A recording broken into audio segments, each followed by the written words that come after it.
Ngayong episode ay muli tayong magbabalik sa Cordillera para puntahan ng mga lugar na mas malamig pa kesa sa Baguio City.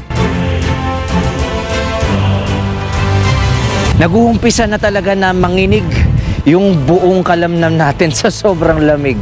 Papakita ko sa inyo. Kita nyo naman mga kapo, umupo na lang tayo. At yan na yung mga ulap. Unti-unti nang bumababa. Isa lamang indikasyon na napakataas na tayo. At pag tinignan nyo yung nasa ilalim natin, ayan, ang lalim ng bangin.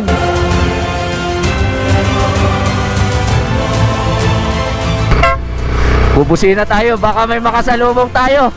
At tire pat lamang po yung dinadaanan natin. Lapit lang kayo dahil pagdadaanan natin muli ang isa sa pinakadelikadong kalsada sa buong mundo patungo sa mga destinasyon at mga nagtataas ang bulubundukin. Meron ang Atok Benguet.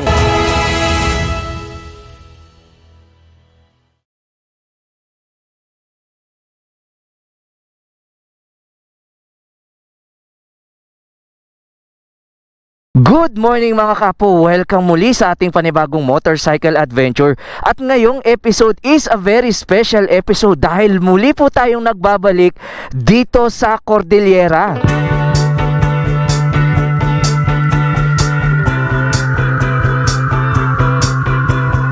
At kasalukuyan po tayong naririto sa mismong ibabaw ng mismong Marcos Tunnel. Itong mismong nakikita nyo sa ating likuran. Nasa taas po talaga tayo.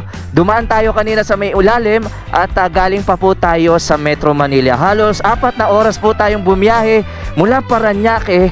Nandito na tayo sa mismong pinakakilalang tunnel papasok sa mismong Baguio City. Ito na po yun mga kapo, yung Marcos Tunnel.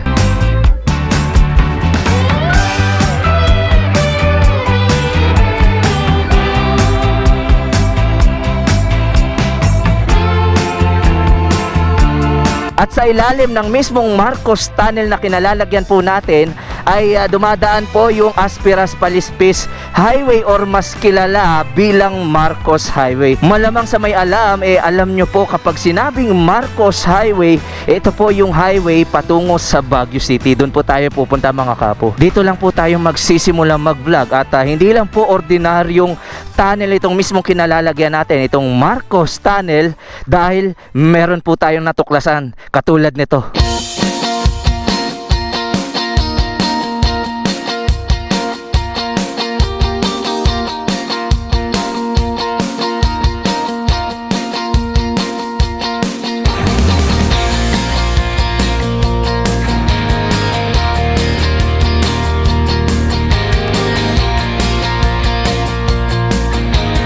Welcome to Kissing Cloud Agricultural Farm. Since 1980s simula na to, pero ngayon lang namin na plano na gawing ganito. Yun lang ang hanap buhay namin, magtatanim. Kaya yun, ginawa naming taniman. Usually ang tinatanim at saka mga yun, may red cabbage, Baguio pechay, sari-saring gulay. Para ang plano namin dito kasi gagawing farm to dining table. Yun, para pag may darating na bisita, yan, magluluto sila, ituturo nila yung gusto nila, pick and cook, ganon.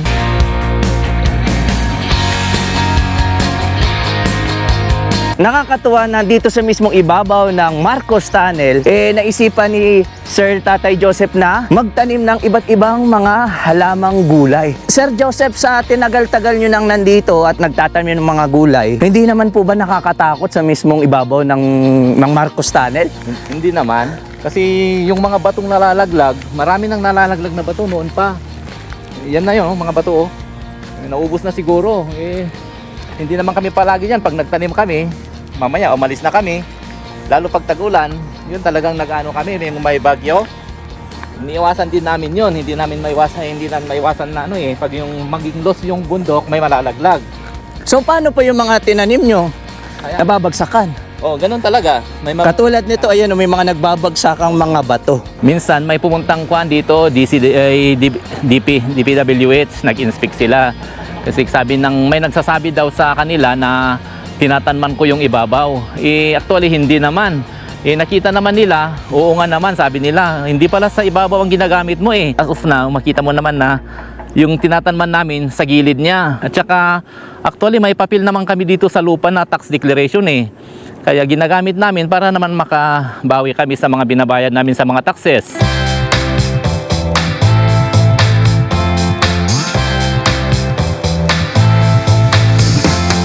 At least nagkaroon tayo ng linaw na yung mga nakatanim na mga gulay dito sa ibabaw ng tunnel hindi po mismo nasa ibabaw, kundi nasa gilid mga kapo. Katulad nito, napakadaming mga lettuce. Ayan oh. Grabe.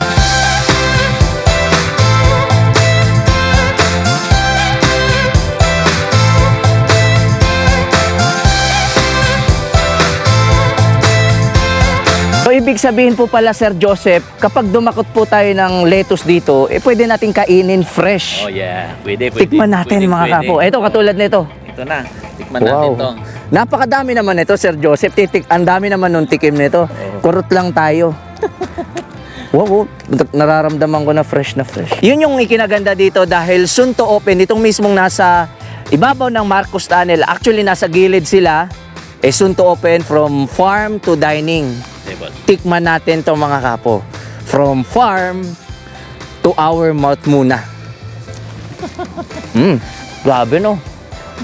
Fresh na fresh. Masarap nga ito kapag may mayonnaise. Akalain nyo ang dami nito. At hindi lang po mga lettuce, yung mga itinatanim nila. Ayan oh, may mga red cabbage din po sila dito.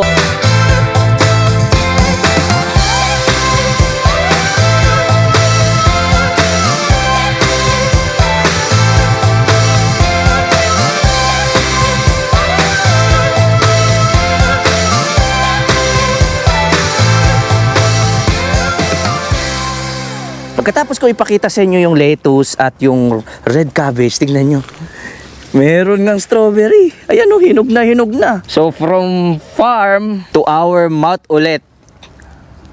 Ang sarap. Fresh na fresh, ang tamis. The best.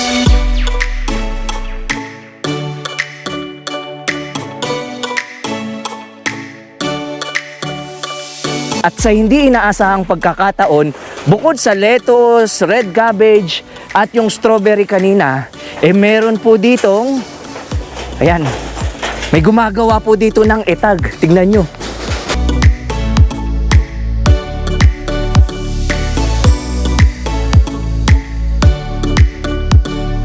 Sir, gaano po katagal bago makaluto ng isang etag? Ito po ay kiniing, yung pinapausukan lang. Marami kasing klase ang itag. Kung napausukan mo yan ng diretsong 24 hours, pwede na yan. Pwede nang gamitin yan. Kapag tapos ng 24 hours at pwede na siya, anong luto or anong klaseng putahe ang nagagawa nyo dyan? Mostly, dito sa Cordillera, ginagawa yan, hinahalo sa pinikpikan. Pag ihalo mo itong itag sa pinikpikan, may sarap na aromang matitikman. Tsaka sa paggagawa ng kiniing, hindi lang basta-basta kahoy ang ginagamit na pangpausok. Mostly sa amin dito, kasi ang marami dito is yung alnos.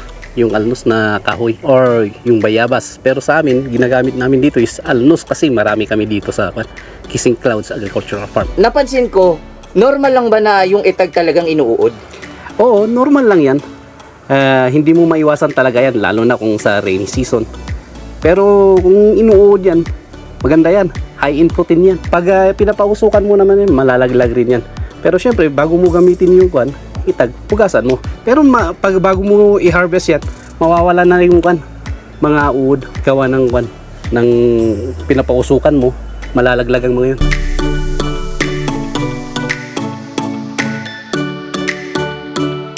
Sakto, dito sa mismong Kissing Clouds Farm, ipinaghain tayo ng, ano pong tawag nyo dito? Pikaw. Pikaw. Ito yung isa sa mga hindi natin palalagpasin dahil hindi lahat ng mga probinsya ay may pinagmamalaking mga local delicacy katulad nito. Yung kaninang itag na niluluto kanina na pinapausukan, isinahog nila dito. At dahil nagkaroon tayo ng opportunity na matikman itong local delicacy nila, syempre, tikman na natin. Ayan, wild gabi nila na may itag. May sabaw po siya, tikman natin. Unang subo po para sa inyo. Meron siyang distinct na lasa, may aroma, marahil dahil yun sa itag. Sa tagal-tagal na po nating umiikot sa buong Pilipinas, ngayon pa lamang po tayo makakakain ng mismong itag na tinatawag. Pero biro, first time kong titikim ng itag at dito pa mismo. Kain po ulit tayo. Yung itag, para mo siyang maikukumpara mo sa ham. Bacon, ayun, tama. Yun yung lasa niya. Tapos, idagdag mo yung aroma na parang smoky flavor. Pero ito, medyo ready siya. Para siyang bacon, mga kapo. Yun yung lasa ng itag. First time ko nga po makakain at na-enjoy ko kasama na ng mismong sabaw at mga gulay. Ngayon kung sakaling magagawi kayo sa Kissing Cloud, bukod sa pwede kayong umakyat dito sa may taas, makita nyo yung mga nakatanim na lettuce, yung mga red cabbage, at kung ano-ano pa, pwede po kayong magpaluto. Meron din sila dito native coffee na siguradong may enjoy nyo. At siguradong may enjoy nyo rin tong itag. Kain po!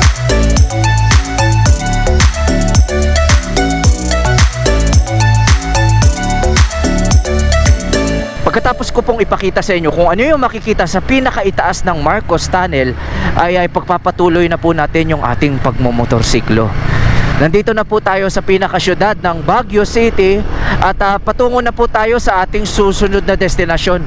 Kulang-kulang mahigit 1 oras pa yung ating momotorin, pero bago ang lahat, dadaan tayo dito sa pinakasyudad ng Baguio City. Kaya kung mapapansin nyo, yung mga kabahayan dito, ayan, nakatungtong po sa mga kabundukan katulad niyan.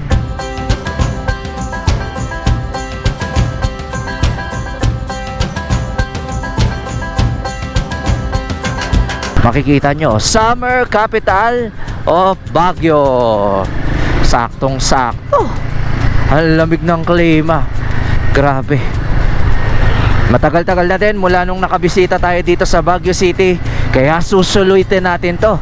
Kaya ano pang hinihintay natin? Tara!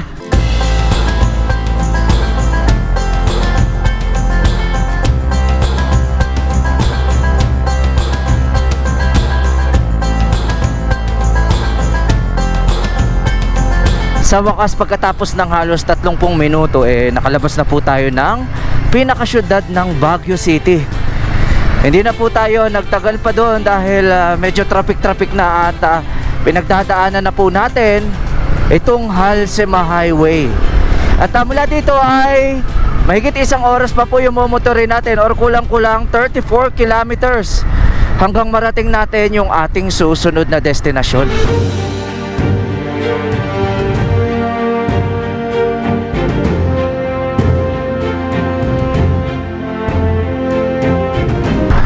Grabe,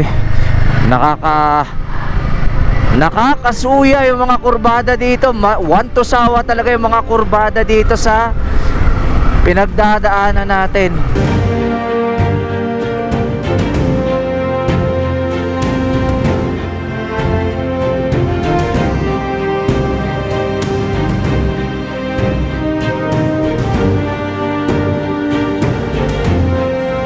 Wala na pong patid at sunod-sunod na at tuloy-tuloy na yung mga kurbada sa pinagdadaanan natin.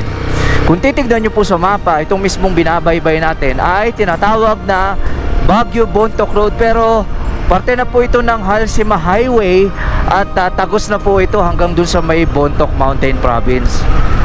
Tingnan nyo naman yung mga kalsada. Ang taas natin.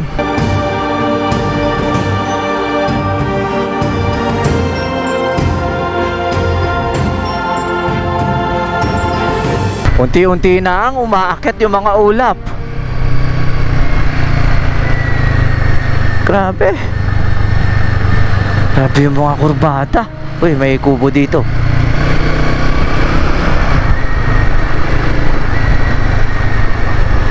Yun oh. Kita nyo yan. Tingnan nyo yung ulap. Nasa gilid lang natin. Unti-unti nang umaakyat yung mga ulap.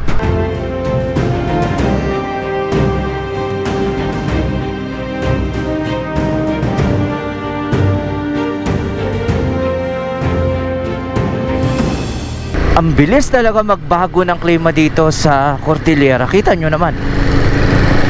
Alauna ng hapon, pero akala mo alas 5 na. Ay na yung mga ulap. Kulang-kulang 18 kilometers pa yung momotorin natin, o 32 minutes patungo sa ating susunod na destinasyon.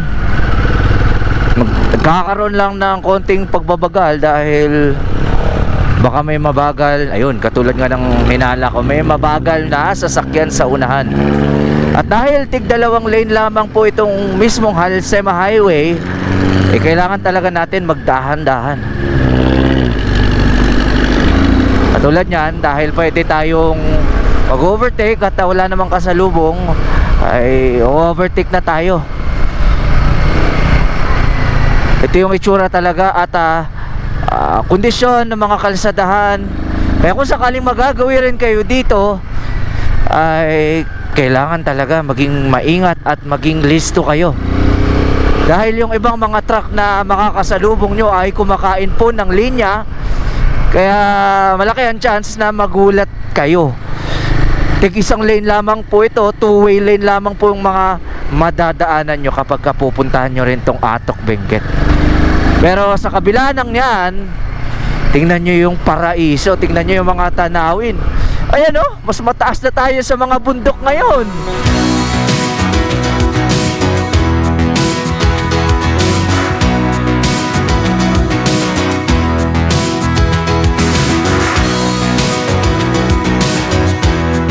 Nasa parte na po tayo ng Halsema Highway na kung saan, ayan, ang kapal na ng hamog at ang lamig-lamig na. Kung kanina malamig na, unti-unti na pong lumalamig ng lumalamig.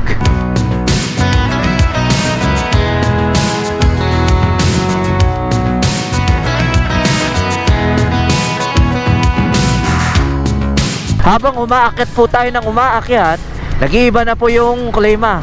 Nandiyan na yung mga ulap. Halos hindi na natin tanaw yung, ito kasi itong nasa mismong left side natin, bangin na po yan. Lumalabig na po talaga mga kapo. Grabe, tignan nyo to. Woo! This is why we ride. Ang sarap magmotor. Woohoo! Grabe, ang lamig. Zigzag road. The best dito mga kapo.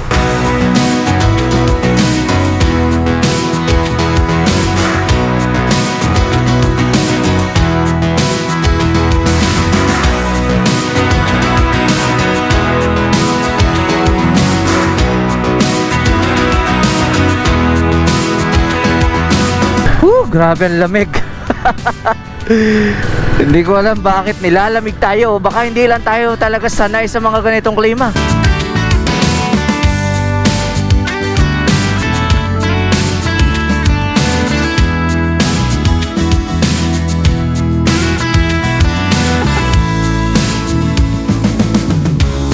Grabe. Tulad nga na nasabi ko, hindi man ito yung unang beses na makakadaan tayo dito sa may Halsema.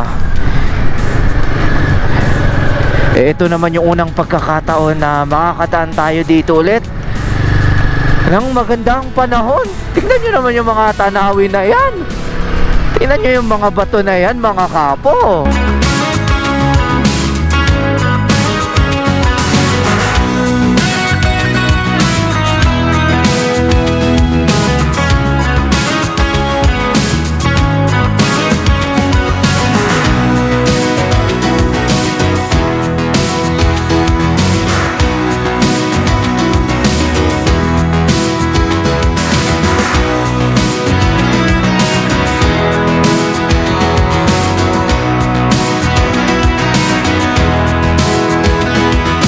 Hindi ko mapigilan yung sarili ko na hindi mapahinto.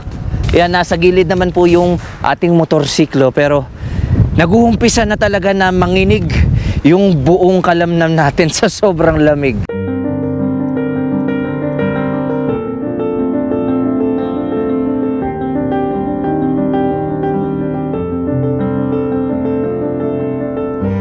Papakita ko sa inyo, kita nyo naman mga kapo, umupo na lang tayo. At yan na yung mga ulap, unti-unti nang bumababa. Isa lamang indikasyon na napakataas na tayo. At pag tinignan nyo yung nasa ilalim natin, ayan, ang lalim ng bangin.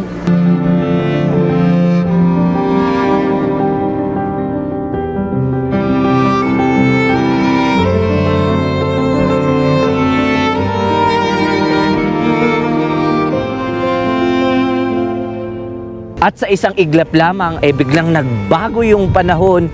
Paiba-iba talaga yung panahon dito, lalong-lalo na nasa highlands po tayo, nasa matataas na parte at mga kabundukan na po tayo ng Cordillera. Lalong-lalo na dito sa may parte ng Atok, dahil para sa akin, ito na yung pinakamalamig na naranasan ko dito mismo sa mismong Atok. At ayan, kita nyo naman, halos unti-unti nang nababalot ng makapal na ulap yung kinalalagyan natin. Kaya kahit papano, ine-enjoy na lang natin yung sobrang lamig. At baka maghanap tayo ng mapagkakapihan dahil kapag ganito na sobrang lamig, kuwera biro mga kapo, sobrang lamig na po talaga dito sa may Atok. Ayan halos mag zero visibility na, ewan ko ba.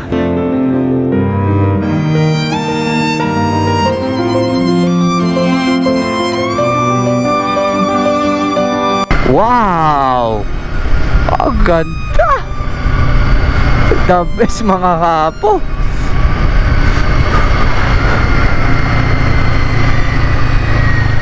Natatameme na lang ako, wala akong masabi. Ito, you are now approaching Halsema Half Tunnel. Ito na yun mga kapo. Ito na yung tinatawag dito sa mismong parte ng kalsada na Halsema Half Tunnel. Ito na yun mga kapo. Ayan yung nakausling bato na yan na nagmimisto lang tunnel. Yan dinaanan na natin.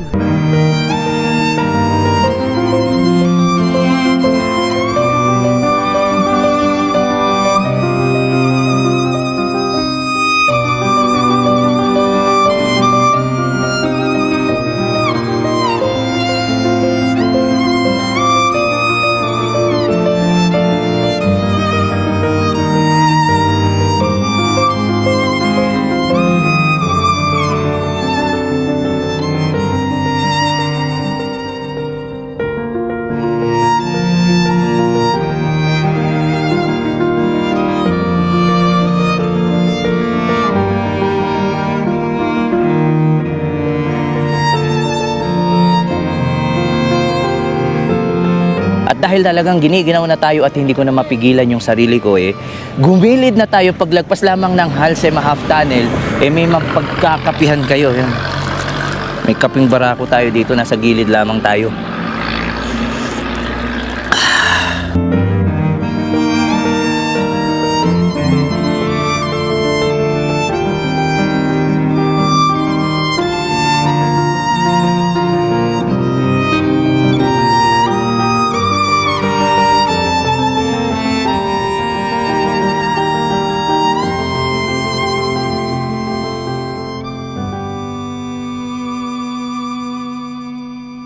Pagkatapos natin magpainit at magkape ng mabilisan, ay pagpapatuloy na po natin yung ating pagmomotor. Time check. Ayan. Mag-alas 5 na rin po ng hapon. Ayan, tingnan nyo, ang taas natin. Para magkaroon kayo ng idea. Gilid tayo. Ang ganda ng spot na to.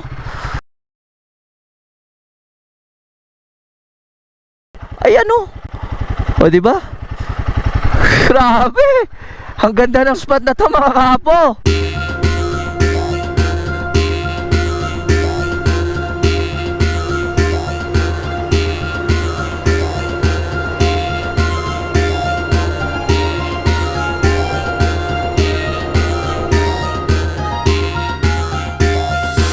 Lalagpasan lang natin yung pinakabayan ng Atok at dediretso na po tayo kung saan tayo mag-overnight.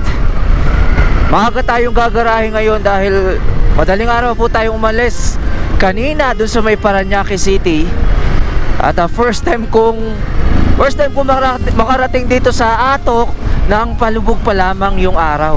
Andun sa may taas.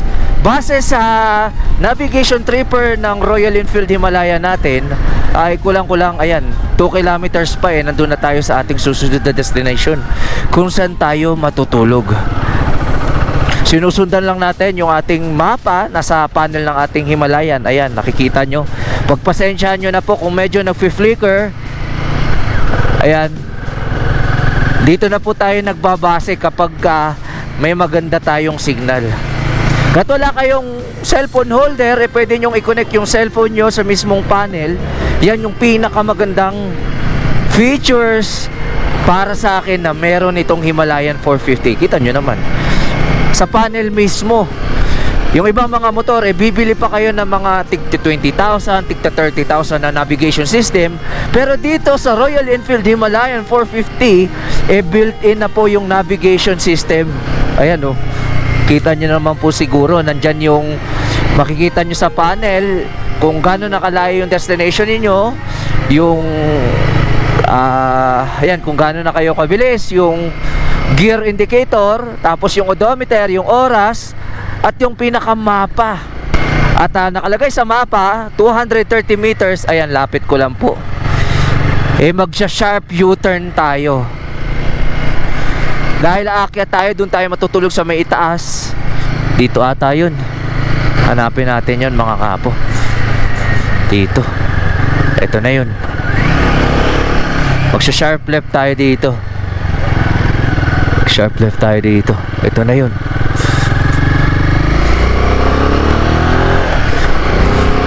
Grabe. Woo! Ang lamig dito. Tandang-tanda ako talaga. Nung huli tayong nakapunta at yung first time natin dito sa mismong tutuluyan natin, umuulan po at talagang sobrang ginaw na ginaw ako. Na-excite ako kung ano yung magiging itsura ng lugar na ito kapag ito palubog na yung haring araw. Pasado alas 5 na rin po mga kapo. At rekta na tayo dun.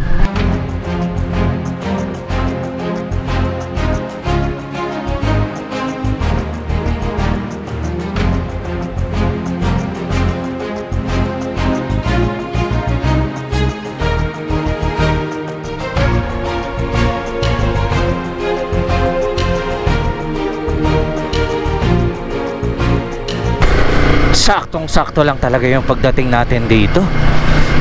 Kahit pa paano may experience ko naman kung ano yung pakiramdam na dito tayo mag-sunset. Kahit malabo na magkaaraw dahil ayan na, nababalot na ulit tayo ng makapal na fog. Dito ata tayo. Okay.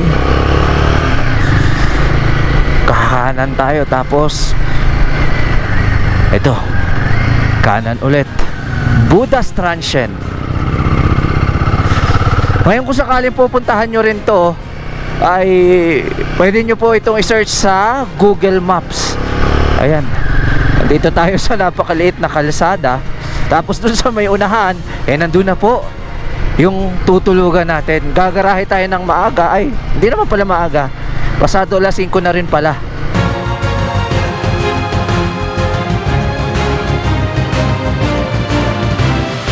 Kaya saktong-sakto lang dahil ayun na, palubog na si haring araw. Eto na yun mga kapo. Andito na tayo sa wakas at may liwanag na. Eto na yun mga kapo. Andito na tayo sa Buddha's Transient.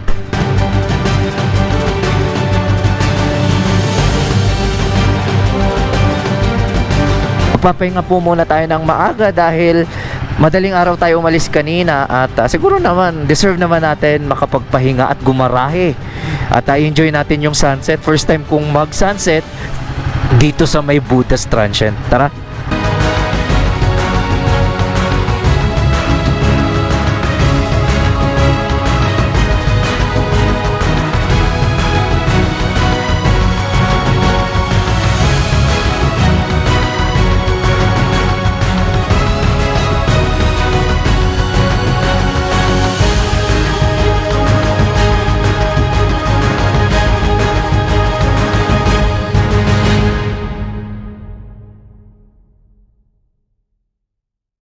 Good morning, ito na yung ating continuation ng ating ginagawang paglalakbay at pagbabalik dito sa Cordillera. At ganun pa rin dito pa rin po tayo natulog dito sa mismong Buddha's Transient dito sa may Barangay Paway, Atok, Benguet, na kung saan sa halagang 1,500 pesos kapag dalawa na po kayo at dahil mag-isa lamang po tayo ay 1,000 lamang po yung binayaran natin. Tingnan nyo naman kung nasaan nakapwesto itong Buddha's Transient.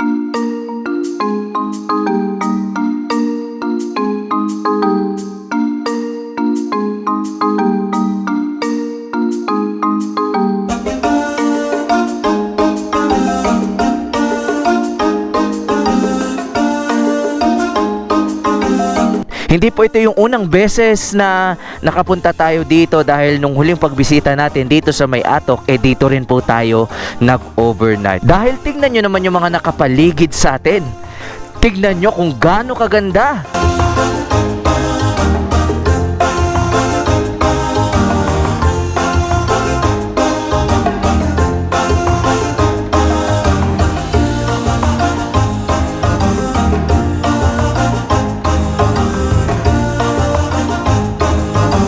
At kung sakaling magagawi at mapapadpad po kayo dito sa May Atok, Benguet at naghahanap kayo ng perfect spot na kung saan pwede po ito sa mga big groups pang pamilya dahil pwede kayong gumamit ng mga gamit pang kusina, pwede kayong magluto, may konting charges lamang. At kung sakaling wala po kayong dalang pangluto, wag po kayong mag-alala dahil pwede po kayong umorder dito. Ayan, meron silang 8 a.m. to 8 p.m. na food services. Actually, itatawag nyo yun at i-deliver dito sa mismong Buddha's Transient Inn. At mula po dito sa mismong tinuluyan natin ay magsisimula ulit tayong magmotor.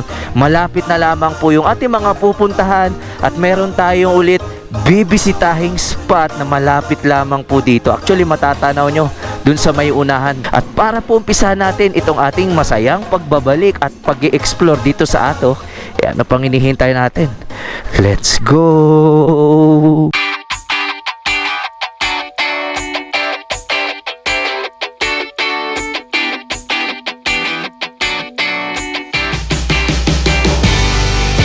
Ito po yung ating tinuluyan na Buddha's Transient Inn. Napakaganda po dyan mga kapo. Pwede po kayo ditong magpark ng mga sasakyan.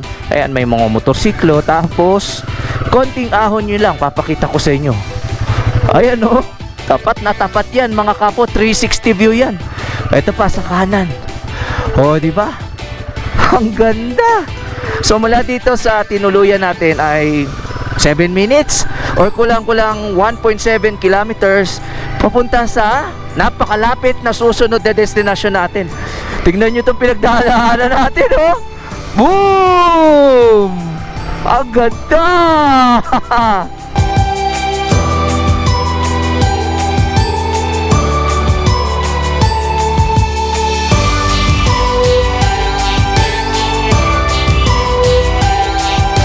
Lalagyan na naman ng mga panibagong pananim na mga gulay. Ayan, oh. Naka-ready na yan. Dahil dito sa mismong Atok, kaliwat kanan po yung mga taniman ng gulay. Halos lahat ng makikita mo dito, puro mga tanim ng mga gulay katulad niyan, oh. Oo, di ba? Tara, punta na tayo doon.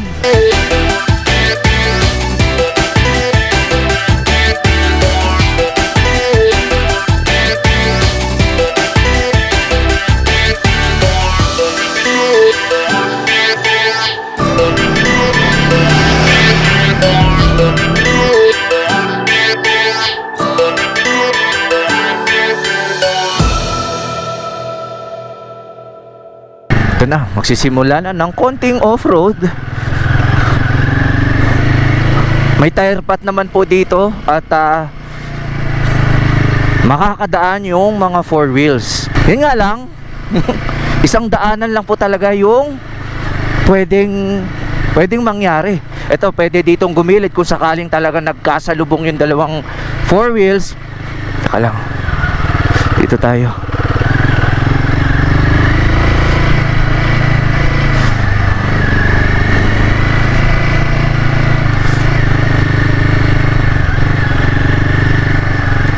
Dito. Ayan. Oh, katulad niyan, may sasakyan, gigilid tayo.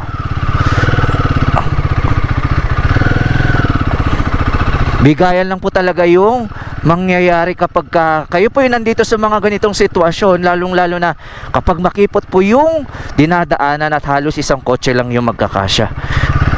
Ito, nandito. Ahon na to. Mount Olis Viewpoint. Ay, nag-harvest sila, oh.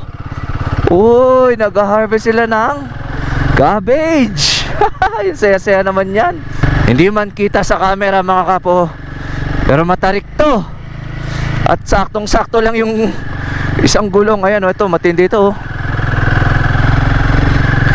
Woo! Oh, yan na. Ahon na tayo ng ahon. Ang lamig pa rin ng hangin mga kapo.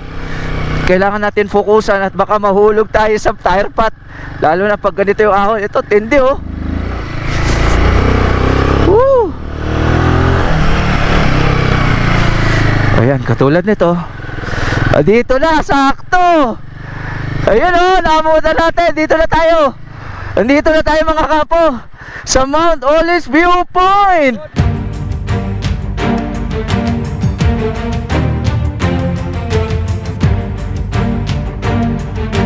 Sir Capo, welcome back sa Mount Olis. Dati pa rin, day tour yung main activity namin. So entrance fee natin, regular, 100 per head, ages 6 to 59 years old. Tapos pag senior at PWD, 80, and then 5 years old and below our fee. Pag overnight camping, so number 1, sa page po tayo by booking. And then yun, fixed 350 per head, all ages, no exemption. Plus 200 pesos na booking fee per group. So ito, nasa ano tayo, 7,956. Magkasing taas kami nung new highest point sa Tinok, Ifugao. Yun sa pinakamataas na kalsada dito sa Pinas. So konti lang difference. Yung nandun kasi 7,968. Pagdating nyo sa peak, on a clear sunny day, yun, pag walang ulap talaga na nakaharang yan, 360 degree overlooking view tayo. So makikita mo dito yung tallest mountain dito sa Luzon. Bandang east, doon sumisikat yung araw sa Mount Pulag mismo. So magkakatabi yun. Yung makita nyo dito po yung Mount Timbak, Mount Tabayok, and then Mount Pulag dito sa east. Tsambahan tayo.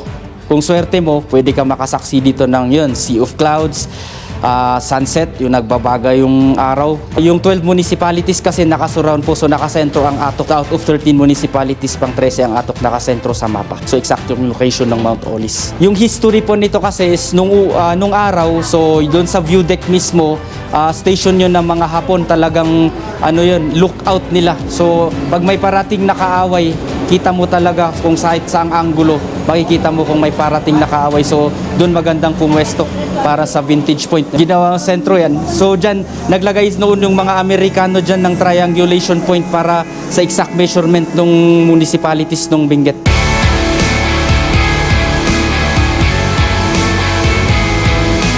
Hindi man ito yung unang beses na makakapunta tayo dito sa mismong Mount Olis, pero dahil ngayon ay summer, grabe nakakabilib, napakalamig pa rin po ng klima na halos 19 degrees. Grabe, hindi ko na tinanggal yung jacket natin dahil malamig po talaga. Konting lakaran lamang po ito papunta sa summit.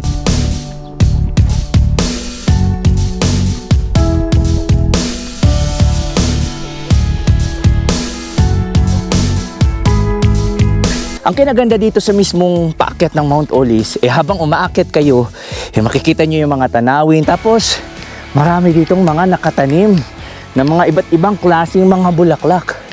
At pagkatapos ng halos wala lang 5 minuto, mula dun sa may parking area, eto na, grabe. Unting hakbang na lamang ulit mga kapo. At mararating na natin itong Mount Olis Summit sa pangalawang pagkakataon.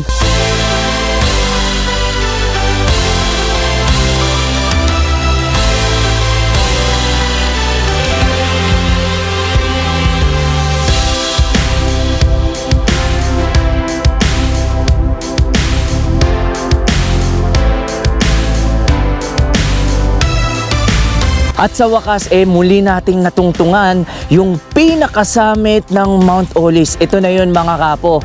Nakikita nyo naman siguro na nasa 7,900 feet above sea level yung kinalalagyan natin. At mula po dito sa mismo kinalalagyan natin, tanaw nyo po yung 360 view ng kabuuan ng Atok, Benguet. At ganun pa rin po yung pakiramdam kapag narating nyo itong mismong summit ng Mount Olis, na kahit ganito, yung tirik na araw, hindi mo maintindihan yung naghahali yung lamig at yung init. Pero mas nangingibabaw pa rin po yung lamig ng hangin dito sa mismo kinalalagyan natin. Partida summer pa po At talagang hindi ko magawang matanggal itong jacket na suot-suot natin. Dahil kapag konting hangin lang at humangin lang ng konti, talagang giginawin po kayo dito. Hindi biro yung lamig dito mga kapo. Na animoy kanina nakita ko 19 degrees. Partida, ulitin ko po, summer po ngayon. Isipin nyo, mas malamig pa po ata ito sa Baguio City. At dito rin po sa mismong kinalalagyan natin, dito sa mismong Paway, Atok, Benguet, kung nabalitaan nyo, yung mga nagyeyelo, mga frost na mga gulay, dito po sa mismong lugar na yon. Kaya para sa akin, ito po yung pinakamalamig na lugar dito sa Pilipinas. Grabe, sobrang lamig dito.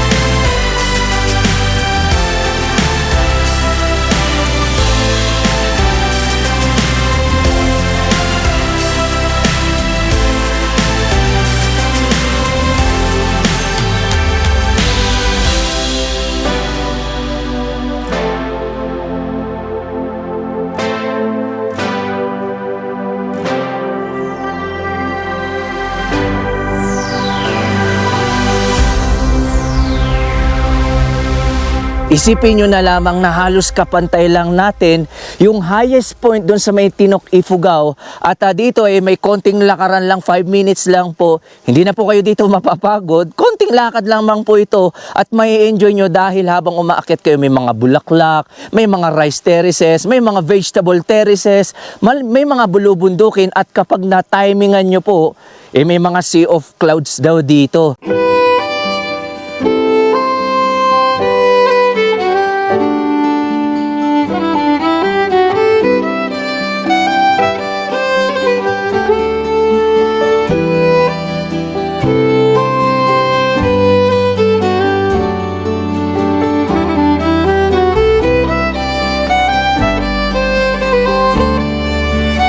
Idagdag nyo pa yung napakalamig na hangin na sigurado akong makakatulong pong mag-cool down ng katawan sa mga ganitong klaseng akyatan. At dahil nandito na rin tayo sa Atok, hindi ko na rin po pinalampas na muling mabisita itong Mount Olis. Side trip lamang po ito pero may mga pupuntahan pa po tayo dahil nandun sa may kabilang bundok yung pinakapakay natin. Gusto ko lang madamar ulit yung lamig ng hangin, yung napakagandang tanawin, yung tipong hindi mo na kailangan umakyat ng ilang oras para makarating sa summit. Ito yun mga kapo, hindi na po kayo mapapagod kahit mapabata, mapa-senior, mapabuong pamilya ay mag-e-enjoy kapag narating nyo tong Mount Olis. Mula po dito sa mismong kinalalagyan natin, bukod sa napakalamig na simoy ng hangin, mga bulaklak, mga gulay, napapaligiran po tayo ng napakaraming, mga kabundukan.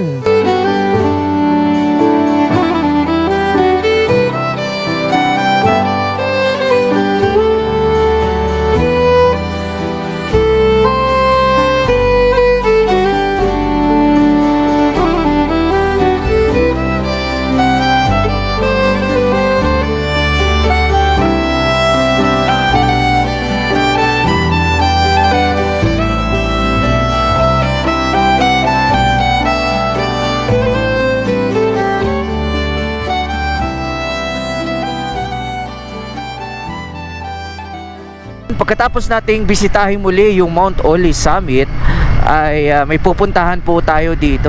Babalik lamang tayo ng kulang-kulang 3 kilometers. Lalagpasan lamang po natin ito, yan sa may unahan, itong Halsema Half Tunnel. Matagal ko na pong gustong puntahan yung susunod na destination natin. Kaya yung plano, ibabalik tayo kahit medyo out of way. Kasi kahapon noong hinahanap natin ito, ay hindi natin matunton. Ito, lalagpasan natin ulit itong Halsema Half Tunnel. Ayan yan mga kapo. Tapos doon din sa may unahan, doon daw natin makikita yung hinahanap natin kahapon.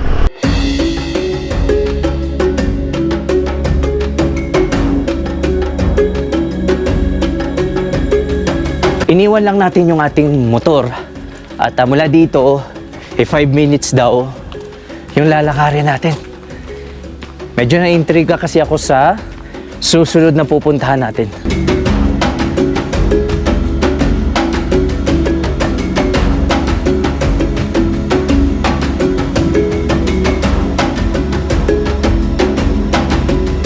Ngayon kung sakaling pupuntahan nyo rin tong pakay natin dito, may daanan naman po dito ng tao, sementado naman po at may mga railing. Ngayon hindi ko lang alam kung siguradong okay pa ba yung railing, pero sigurado ako yan, sementado po yung lalakaran nyo.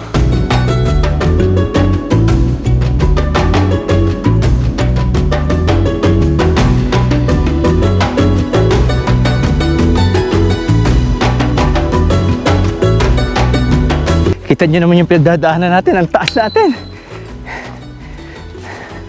Saktong-sakto lang talaga makadaan yung tao. Galing tayo sa may baba.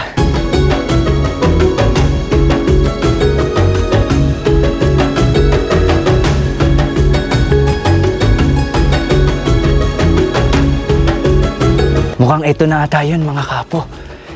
Ito na yung Usukan Spanish Trail. Sabi po, grabe. Isipin nyo. Ayan o. Wow. Medyo may kadiliman pala dito sa trail na tinatahak natin. Meron pa pala ata dun sa may unahan. Hindi ko alam kung meron pa.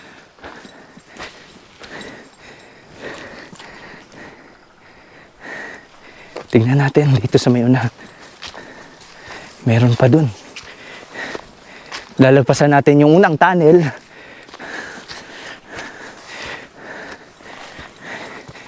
May nakikita pa akong magandang spot sa may unahan.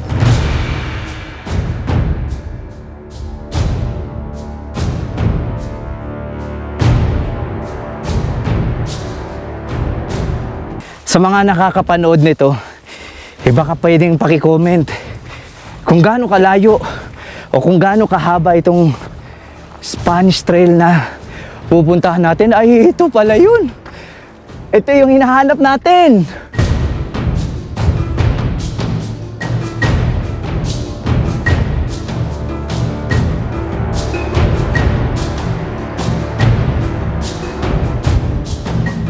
Ito ang Usukan Spanish Trail na matatagpuan sa kilometer 46 ng Atok Benguet. Bahagi ito ng sinaunang daanan ng mga Espanyol at ito ay ginawa para makadaan sila at kanilang mga produkto katulad ng asin. Binubuo ito ng 3 tunnel at may kabuuang haba na 2 kilometro. Ngayon, nagsisilbi pa rin itong daanan ng mga lokal patungo sa kanilang mga kabahayan at mga taniman ng gulay at nagsisilbing spot sa mga adventure seeker. Kailangan nyo lang talaga mag-ingat dahil may mga parte ng trail na may mga bumabagsak na mga bato. Pero sa kabila ng lahat, talagang mamamanga kayo sa estetik ng pagkakagawa ng tunnel na magpasa hanggang ngayon ay dinarayo pa rin ng mga turista.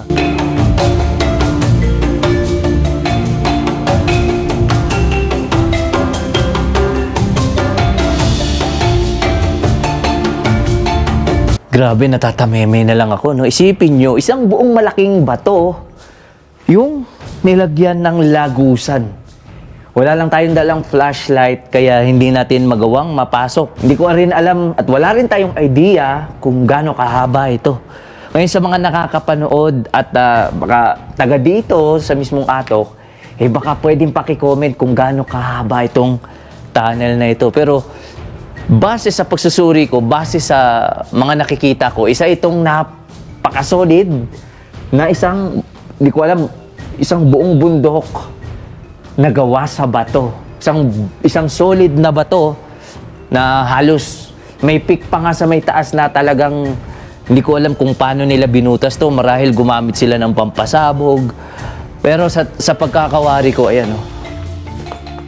Solid na bato yan. Tapos kanina habang nagpapalipad tayo ng drone, may nakita akong 2 parte ng bundok na ito na kung saan parang may daanang bakal. Hindi ko alam kung saan yun. Para siyang footbridge na dadaan ka mula sa may kabila patungo naman sa may kabilang parte. Sayang wala tayong dalang flashlight. Madilim kasi at hindi natin makikita kung ano yung mga pagdadaanan natin. Solo lang po kasi tayong pumunta dito na curious ako. Gusto kong makita ng personal. Pero dito sa mismong bukana, ayan, tingnan nyo yung tanawin natin. Oh.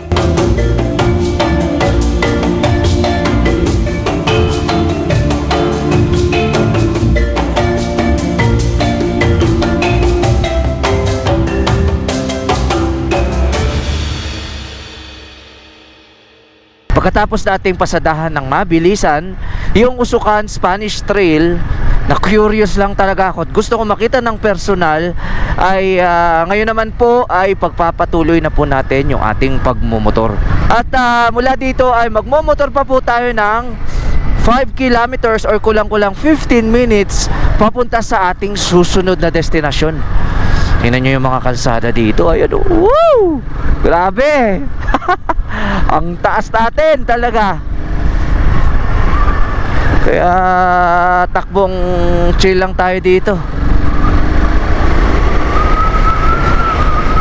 Grabe. Tingnan nyo yung mga, ito, nandito na pala tayo.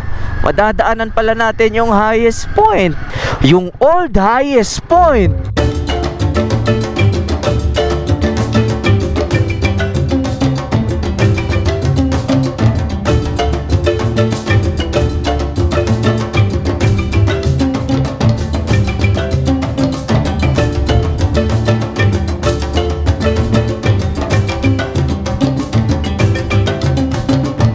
Ito na, in 100 meters kakanan tayo. Asa na ba yun? Ito.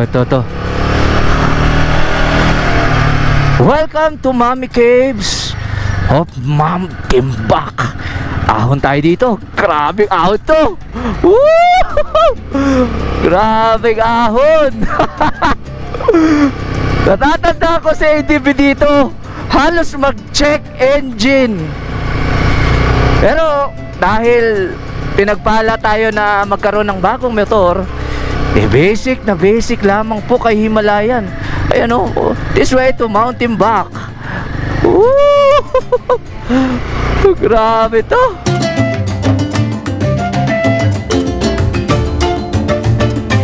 Titindi yung ahon dito mga kapo. Hindi ko nagawang mapuntahan to nung nakaraan, kaya dahil nagkaroon tayo ng pagkakataon na makaakyat muli, subukan natin umakyat. Basic yung ganitong ahon. Grabe, ang lalim ng mga ahon. Punta tayo dito. Paakyat tayo ng paakyat. Ito yung itsura ng kalsadahan kapag pupuntahan nyo rin to. One way lamang po, kaya hindi ko talaga halos maisip paano kapag may dalawang sasakyan ang nagkasalubungan. May paakyat dito. Tingnan nyo tong dinadaanan natin. Grabe. Bangin kung bangin. Ito. Ito yung Mount. Papunta rin pala sila sa Mount Timbak. Dito rin pala yan, may Mount Timbak dito. Grabe. Ang ahon, brother. Dito umiyak sa ADB, promise. Yung ano na yan.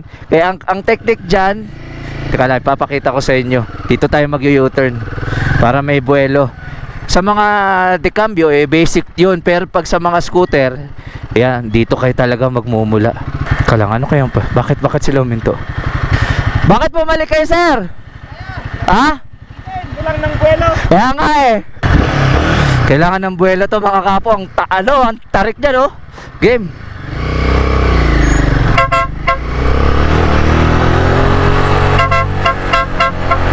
Bebuluhan talaga to. Basic kay Himalayan. Ito, tire pot na to. Bubusin na tayo, baka may makasalubong tayo. At tire pot lamang po yung dinadaanan natin. Nakakatakot. Ayan, ito pala yun. Alright. Saan pa? Meron pa ditong ahon.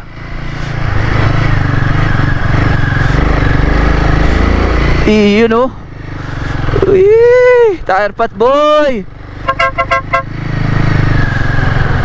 To Mount Timbak Summit. Teka, putik yan. Di pa tayo sa kabila. Nag-overshoot.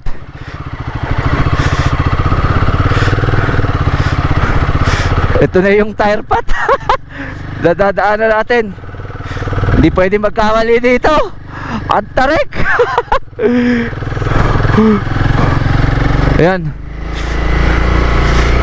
Alright.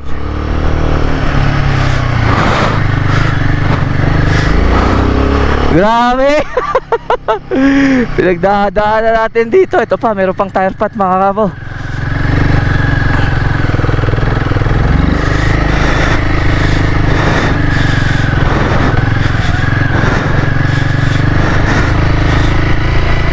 Ah, ito na. Dito siguro. Ito ata, ito ba yun? Ah, doon pa sa may unahan. Tara, tingnan natin dito. Ito na yung pinakapakay ko, mga kapo.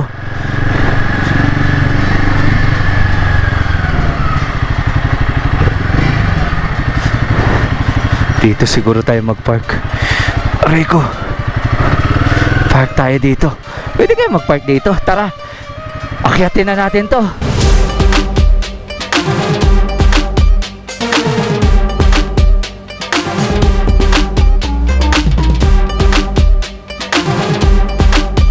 Pagkatapos natin pagdaanan yung matarik na halos tire pat lang yung dinaanan ng ating Himalayan 450, dito na iniwan na lang natin yung ating motor, tapos haakyat tayo dun.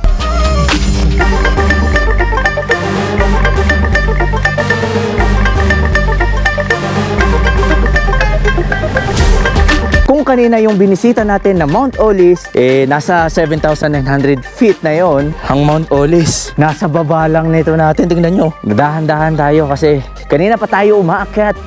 Naglalakad, umaakyat. Ito, penitensya na naman to dahil yung pakay natin, yung 3 cruise sa tuktok nitong mismong Mount Timbak. Tara!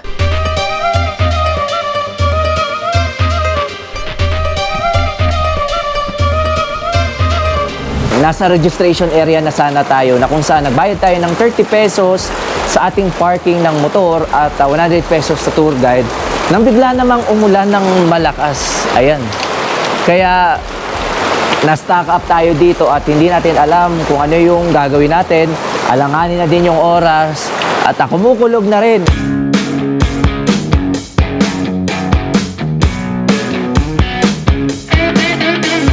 Pababa na tayo sana kanina dahil malakas yung ulan at akala ko magtutuloy-tuloy na. Pero tignan nyo naman, biglang umayon yung panahon. Magandang hapon po. Dahil kanina medyo umuulan at nagkaroon tayo ng pagkakataon hindi na natin babalikan kinabukasan. Ngayon na mismo, aakyatin na natin. Tara!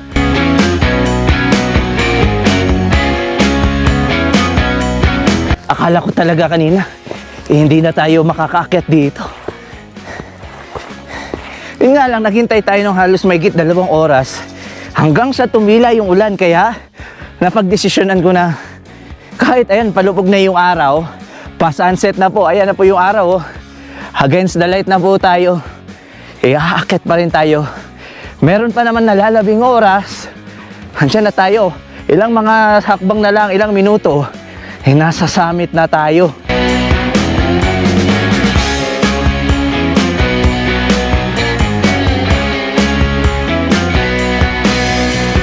Buti na lang talaga at hindi natin sinukuan itong bundok na ito pagkalipas ng halos 15 minutos na pag-akyat at paglalakad mula doon sa may ibaba. Eto mga kapo, narating na natin yung Mount Timbak!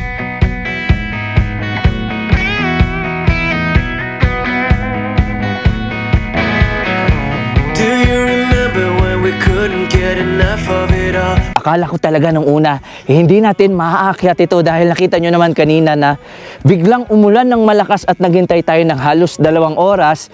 Yung tipong pauwi na sana tayo, pero kita nyo naman, nagkaroon tayo ng isang magandang clearing. And we try to make up for something lost. You know, we're never letting go. This time we can reach the sky on a prayer. We go higher than high. Yeah, wide awake, it's a big mistake, 'cause it's something we can deny. But with a love like this, we'll never fall. Inabutan na nga po tayo ng paglubog ng araw dito sa mismong kinalalagyan natin at dito matatanaw nyo na agad yung Mount Pulag. Ito halos kapantay lamang natin, hindi tayo nalalayo dahil ayan lamang yung Mount Pulag, tanaw na tanaw natin. At para po magkaroon kayo ng idea, ayan nakasulat dito, 2,717 meters po, meters above sea level itong mismong kinalalagyan natin. Hindi ko lang sigurado kung gaano kataas yung elevation ng Mount Pulag, pero hindi lang nalalayo yung elevation itong mismong kinalalagyan natin, itong timbak. Dahil kung hindi po ako nagkakamali, ito po yung third highest mountain dito sa isla ng Luzon. At ito naman, yung highest mountain dito sa Luzon, itong Mount Pulag, kung hindi po ako nagkakamali. Natanaw po natin dito sa mismong summit ng Mount Timbak. Ayan o.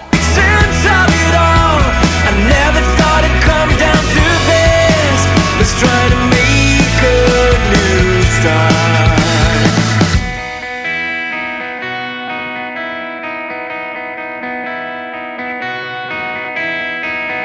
Do you remember when we couldn't get enough of it all? We kept it going for so long, so long. Punta tayo sa may kabila ng peak at ipapakita ko sa inyo yung ipinunta natin dito. Bukod sa summit at tanaw natin yung Mount Pulag, may kakaiba po dito sa mismong Mount Timbak. Tara, ayun na, palubog na yung araw. Ayun na, sunset na po. Nothing we can deny. Oh, this time we can reach the sky. On a prayer we go higher than high. Yeah, wide awake is a big mistake. Kung kanina malamig, habang papalubog yung araw, lumalamig na naman po ng sobra. Nandito ata yung pakay natin, mga kapo. Ito na kaya yun? Ito na. Ito na yung tatlong krus na nasa ibabaw ng Mount Timbak, mga kapo. Tingnan nyo yan! This time we can reach the sky. On a prayer we go higher than high. Yeah, wide awake is a big mistake. 'Cause it's something we can deny. Kung kanina halos mag-clear yung mismong summit ng Mount Timbak, wala na, mga kapo. Unti-unti na tayong nababalutan ng ulap. Nasa mataas po kasi tayo na lokasyon. Kita nyo yung tatlong krus na yan. Para tayong nagpenitensya sa sobrang haba nating nilakbay, yung mga inakyat natin, tapos yung mga nangyari kanina na akala natin hindi tayo matutuloy, pero itinuloy pa rin natin at nakarating po tayo dito. Grabe oh, yung tatlong krus na yan. Sabi ng mga residente dito sa mismong Mount Timbak, kapag ka Holy Week, itong mismong kinatatayuan natin, mapapansin nyo naman yung tatlong krus na yan, may mga stations of the cross po dito na kung saan dinarayo po ito ng mga deboto, ng mga nagpipilgrimage. Ayan, talagang masusubukan nyo kung ano yung kalbaryo kapag kainakyat nyo tong Mount Timbak. Nasa mataas po tayong lokasyon na kung saan kapag ka papunta pa lamang kayo doon sa may main highway at paakyat, doon na po magsisimula yung kalbaryo nyo. Tapos hanggang marating nyo itong mismong pinakatuktok. Ayan, nababalot na po tayo ng hamog. We are so blessed pa rin dahil nakatungtong tayo dito. Dito sa mismong pinakatuktok ng Mount Timbak. Ayan na, wala na tayong makita. This time we can reach the sky. On a prayer we go higher than high. Yeah, wide awake it's a big mistake. 'Cause it's something we can deny. Oh, this time we can reach the sky. On a prayer we go higher than high. Naway nagustuhan niyo po yung ating ginawang pagbabalik dito sa Cordillera. At kung mahilig po kayo sa mga ganitong klaseng travel adventure, ay baka naman po pwede ako makahingi ng isang subscribe mula po sa inyo. Napakalaking tulong po ng isang subscribe niyo sa ating munting channel. At para lagi na din po kayong updated kapag nag-post ako ng mga bagong adventure dito sa YouTube. At hindi pa po dito nagtatapos dahil marami pa po talaga tayong mga pupuntahang mga malalayong probinsya dito sa Pilipinas. With